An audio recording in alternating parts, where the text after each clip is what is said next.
사건을 조사하다 보면 신기한 사건이 참 많습니다. 그게 유령에 관련된 사건이라던가 증거를 전혀 찾을 수 없는 미해결 사건이라던가 우연히 겹치는 사건이라던가 종류는 정말 다양하게 있습니다. 제가 보기엔 오늘 사건은 우연히 겹쳐 어쩌면 묻혔을 뻔한 사건이 만천하에 드러나게 된 케이스가 아니었나 싶습니다.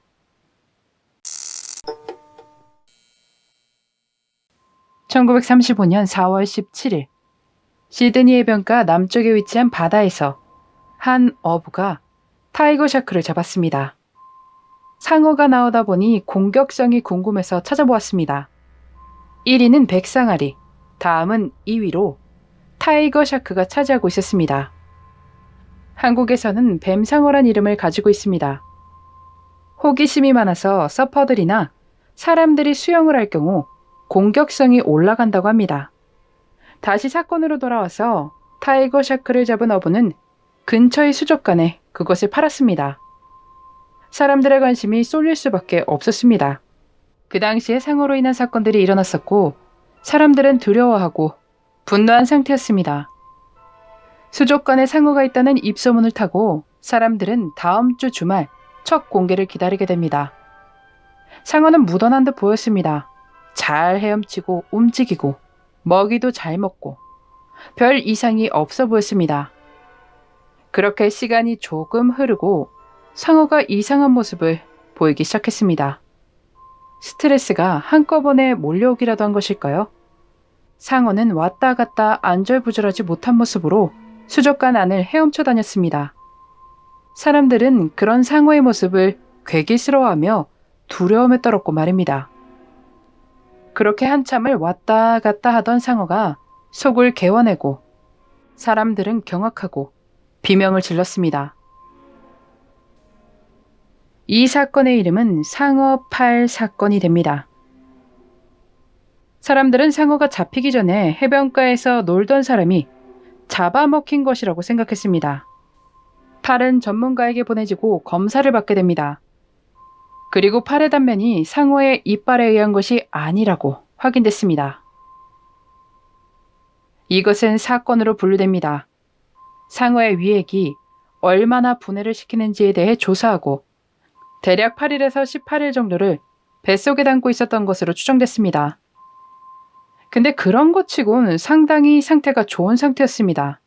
당장 어제 먹은 거라고 해도 믿어질 만큼 말입니다.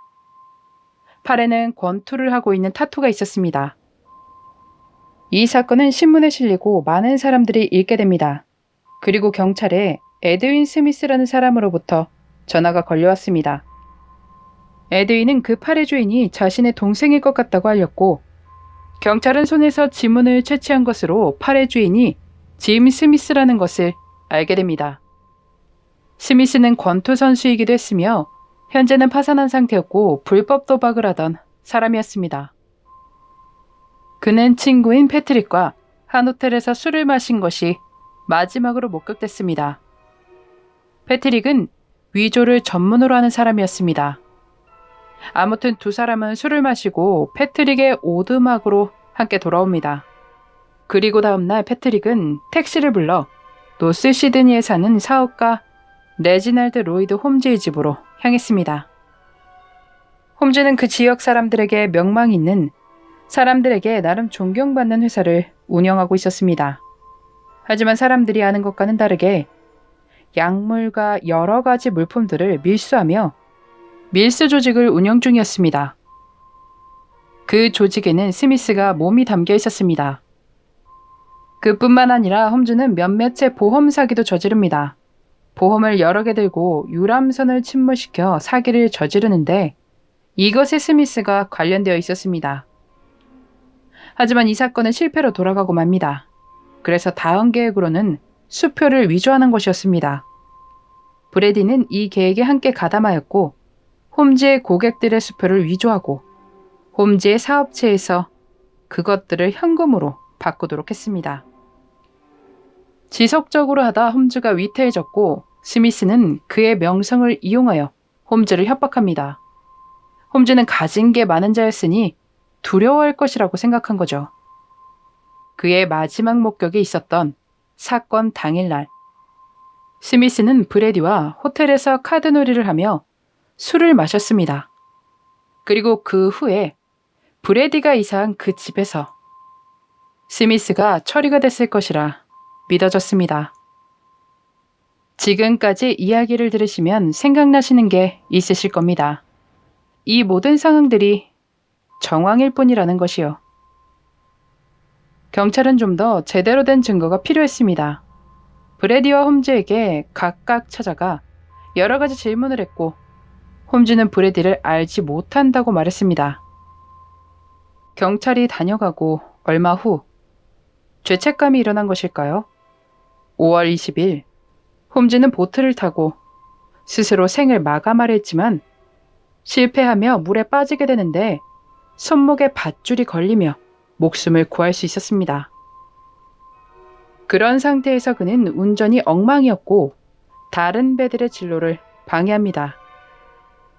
수상 경찰들이 자신의 뒤를 쫓자 홈즈는 결국 포기하고 배를 멈춰 세웠습니다. 홈즈는 자신도 피해자라며 억울해했습니다.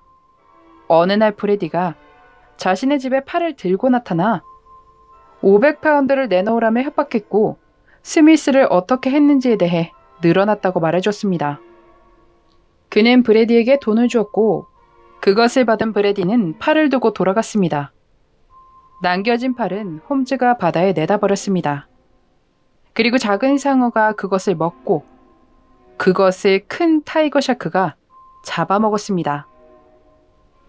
홈즈는 경찰들에게 곧 열릴 재판에서 브래디에 대한 증언을 하기로 약속했습니다. 그 후에 브래디는 스미스에 대한 혐의로 기소되었습니다. 그런데 이게 무슨 일일까요? 이 사건의 조사가 시작되려는 몇 시간 전에 홈즈가 자신의 차 안에서 발견됐습니다. 인적이 드문 지역에서 말입니다. 가슴엔 세 곳의 흔적이 남아있었고 이것은 히트맨을 고용해 스스로 생을 마감하는 방법을 택한 것이라고 추측되어졌습니다. 그게 사실이라면 참 기괴한 일이 아닐 수 없습니다. 굳이 그런 방법을? 정황밖에 없는 사건에 증인이 사라져버렸으니 이 사건은 끝이 나고 맙니다. 재판이 있기는 했습니다. 브래디를 목격했던 택시기사가 그날 브래디의 상태에 대해 그는 주머니에서 손을 빼지도 않고 옷도 흐트러져 있었습니다. 또 누군가 따라오는 것처럼 겁먹어 보이는 상태였어요. 라고 증언을 합니다만 재판은 짧게 끝이 나고 판사는 브래디에게 무죄를 선고합니다. 그렇게 브래디는 자유를 얻었습니다. 브래디는 두 사람의 사건에 대해 체포되거나 그러지 않았고 스스로도 자신은 관련이 없다고 주장했습니다. 어찌 보면 범인이 굉장히 운이 좋았던 케이스가 아니었나 싶습니다. 샤크암 케이스로 이름 붙여진 호주의 그날의 미스터리 이야기였습니다.